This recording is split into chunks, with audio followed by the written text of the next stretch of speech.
Salam alaikum. Alors, toujours dans le cadre de l'étude des phénomènes géologiques qui accompagnent la formation des chaînes de montagne, nous allons poursuivre cette fois-ci avec les chaînes d'obduction et les chaînes de collision. Commençons par le premier exemple des chaînes d'obduction. Alors, les chaînes les plus connues, ce sont les chaînes d'Oman.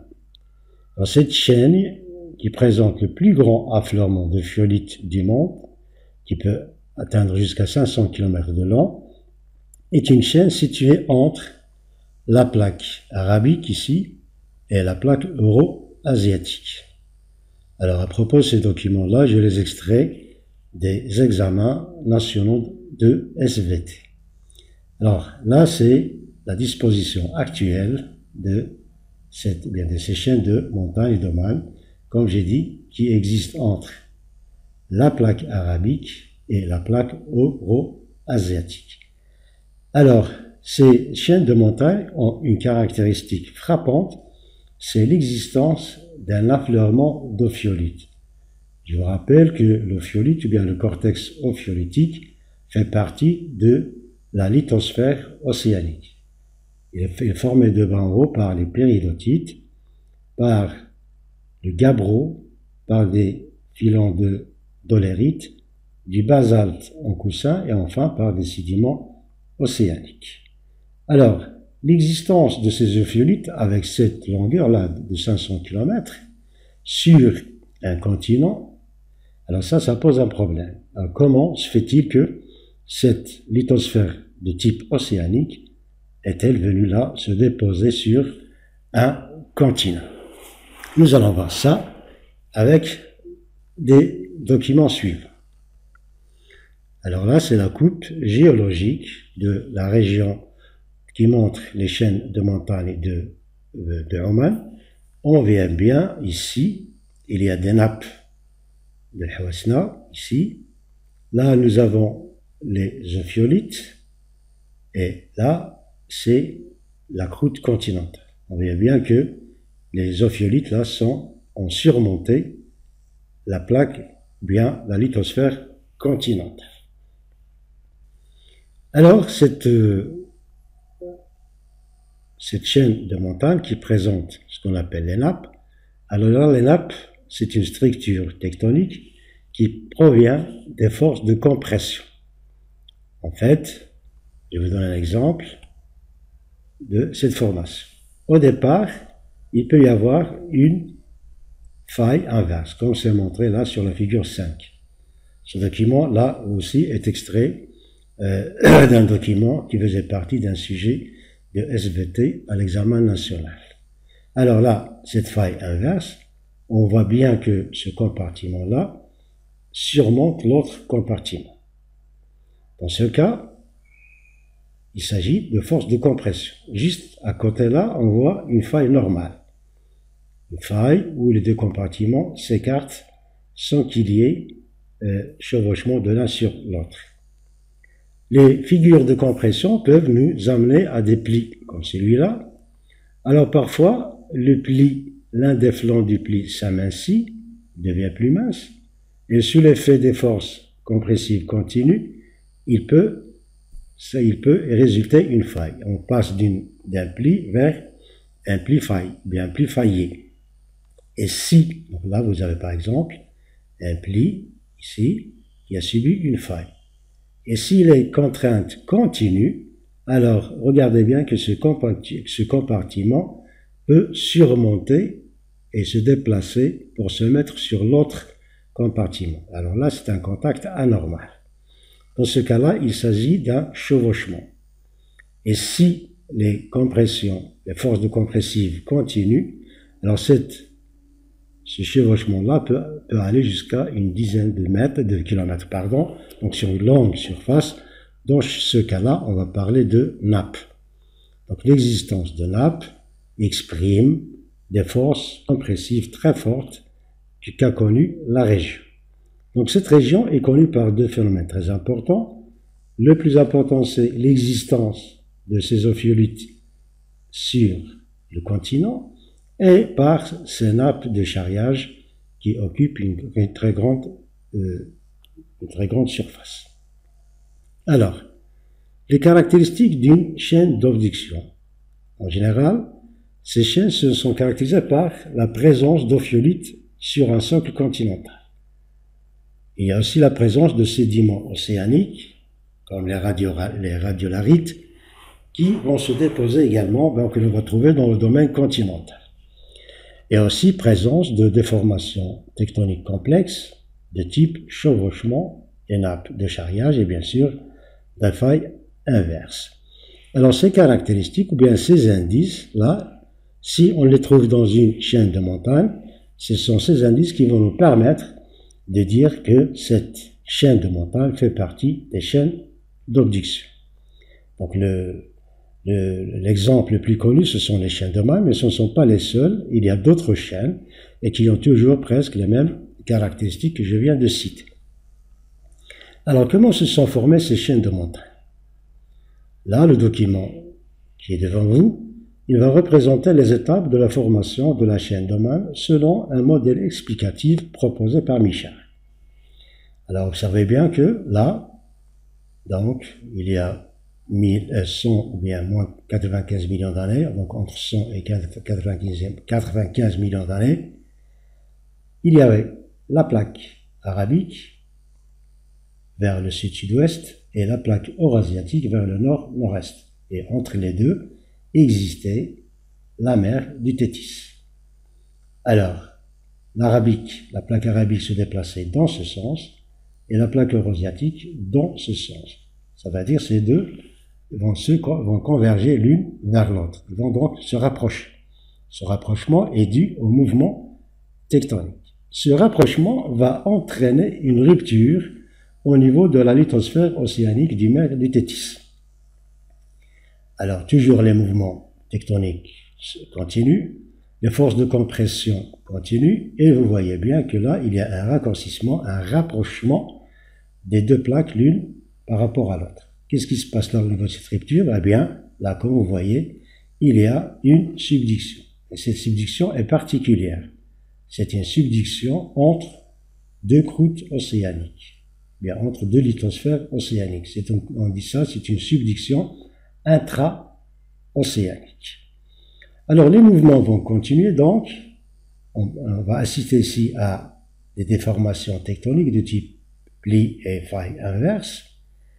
Le phénomène, le mouvement tectonique s'accentue, le rapprochement s'accentue également. Cette partie lithosphérique océanique va petit à petit disparaître jusqu'à l'arrivée de la croûte continentale au niveau de la zone de subduction. Mais comme la croûte continentale est moins dense, elle ne peut pas s'enfoncer plus profondément sous une lithosphère océanique. Donc là, la subduction va s'arrêter. On parle d'un arrêt de subduction.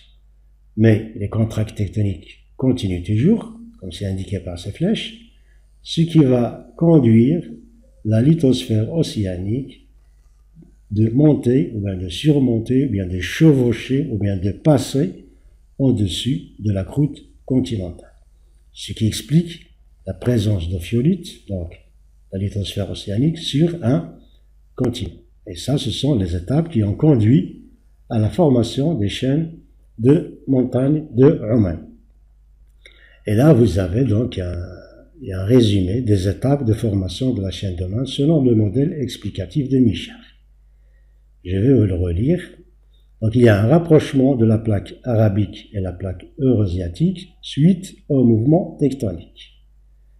Entre moins 100 millions d'années et moins 95 millions d'années, il y a eu une rupture de la lithosphère océanique du Tétis suite aux contraintes compressives. Je vous rappelle que l'océan, ou bien la mer du Tétis, c'est la mer qui séparait la lithosphère, la plaque eurasiatique de la plaque arabique. Alors, entre moins 95 millions d'années et moins 90 millions d'années, il y a eu subduction intra-océanique avec déplacement de la lithosphère océanique de la plaque eurasiatique sur la lithosphère océanique de la plaque arabique. Entre moins 90 millions d'années et moins 85 millions d'années, le continent arabique se rapproche de la zone de subduction. Une fois arrivé dans cette zone, et du fait de sa faible densité, la lithosphère continentale ne peut pas s'enfoncer sur la lithosphère océanique, d'où blocage de la subduction. Enfin, et toujours suite au mouvement tectonique et aux forces de compression, la croûte océanique du Tétis surmonte la croûte continentale de la plaque arabique et il y a donc subduction. Donc ce modèle-là, c'est pour expliquer la formation des chaînes de montagnes de Oman. Je vais vous donner un autre exemple de chaîne de montagnes de subduction. Ce sont les chaînes qui se trouvent dans la Nouvelle-Calédonie. Cette chaîne est située entre deux plaques, la plaque australienne et la plaque pacifique. Là aussi, on va trouver presque les mêmes indices que l'on a vus pour Oman. Là aussi, il y a une nappe ophiolitique, ça veut dire il y a de l'ophiolite sur un continent. Et ça, c'est l'exemple le plus frappant et le plus convaincant qu'il s'agit d'une chaîne d'obduction. Alors, toutes ces unités-là, l'unité de Poya, bien ici à l'est, on va trouver des nappes ophiolitiques. Et là, on va trouver également des plis et des déformations tectoniques qui résultent des mouvements de compression. Et là, je vais vous rappeler, ce document 2, il va nous rappeler les constituants de l'ophiolite. Alors A, c'est la lithosphère océanique de référence ici, et là, c'est la lithosphère de la nappe c'est la nappe ophiolitique de la région de Poya dans les chaînes de montagnes de Calédonie. Alors, observez bien qu'on trouve les péridotites surmontés par le gabbro, filons de dolérite, sédiments océaniques et basalte en coussin. Et là, ici, c'est la même chose. Péridotite, gabbro, filons de dolérite, basalte en coussin, sédiments. Donc, ces nappes qui se trouvent dans la région de Poya sont des ophiolites. Et ils sont sur un continent, ce qui prouve que cette chaîne de montagne est une chaîne de subduction. Alors ces documents-là, toujours moi je les cherche à partir des examens nationaux en SVT. Alors les étapes de la formation de la chaîne de montagne de la Nouvelle-Calédonie, c'est presque la même chose que celle de Oman. Il y a rapprochement des plaques australiennes et pacifiques suite au mouvement tectonique. Ensuite, il va y avoir une subduction intra-océanique jusqu'à l'arrivée du continent au niveau de la zone de subduction et blocage de subduction du fait que la croûte continentale, moins dense, ne peut pas s'enfoncer sous une plaque océanique plus dense. Poursuite des contraintes compressives, charriage de la lithosphère océanique sur le continent, d'où obduction, et ce qui explique l'existence de ces fameuses ophiolites sur le continent. Bien. Maintenant, on va passer à un autre exemple, c'est celui des chaînes de collision. L'exemple le plus connu, ce sont les chaînes de l'Himalaya. Cette chaîne de l'Himalaya, comme vous le connaissez tous, culmine c'est dans cette chaîne que se trouve le sommet d'Everest, qui culmine 8850 mètres. C'est le sommet le plus haut du monde. Cette chaîne, il existe entre deux plaques, la plaque indienne et la plaque eurasiatique. Là aussi, on va trouver pas mal d'indices qui vont nous indiquer qu'il s'agit bien de collision. Alors, parmi ces indices, on va trouver des chevauchements. Ces chevauchements sont de trois types, MFT, MBT, MCT. Donc, d'une manière générale, ce sont des chevauchements. Ça va dire des déplacements de blocs rocheux les uns sur les autres. On va trouver quelques ophiolites qui témoignent donc d'un cas d'obduction. Et on va trouver par endroits de l'andésite. On va trouver de l'andésite et un prisme d'accrétion ici, et parfois des plutons de granodiorite qui vont indiquer que dans cette chaîne, bien dans cette région a connu une subduction.